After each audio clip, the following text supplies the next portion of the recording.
1 বছর কেটে গেছে। যে থরকে একসময় সবাই অহংকারী, ধনী আর ক্ষমতাবান মানুষ হিসেবে চিনত, তিনি যেন আর সেই মানুষটি নেই। একদিন স্থানীয় যাজক তার ঘরে বসেছিলেন। হঠাৎ দরজা খুলে ভেতরে ঢুকলেন একজন বৃদ্ধ মানুষ। চুল প্রায় সাদা, শরীর ভেঙে পড়েছে, চোখের দৃষ্টি ক্লান্ত। যাজক কিছুক্ষণ তাকিয়ে থেকে চিনতে পারলেন তিনি থর্ড। কিন্তু এ যেন আগের সেই থর্ড নন। তার চোখে আর অহংকার নেই, আছে শুধু গভীর শূন্যতা। থর টেবিলের ওপর এক বিশাল অঙ্কের টাকা রাখলেন। যাজক বিস্মিত হয়ে জিজ্ঞেস করলেন, এত টাকা দিয়ে তুমি কি করতে চাও?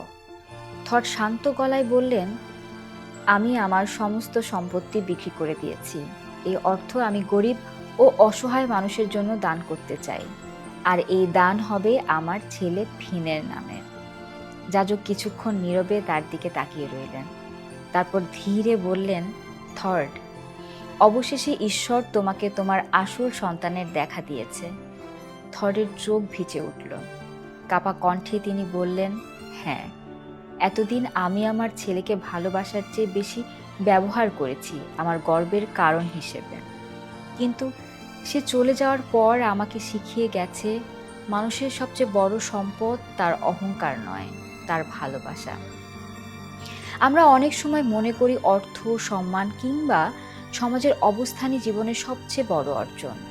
কিন্তু বাস্তবতা হলো, যাদের আমরা ভালোবাসি তারাই আমাদের জীবনের সবচেয়ে মূল্যবান সম্পদ।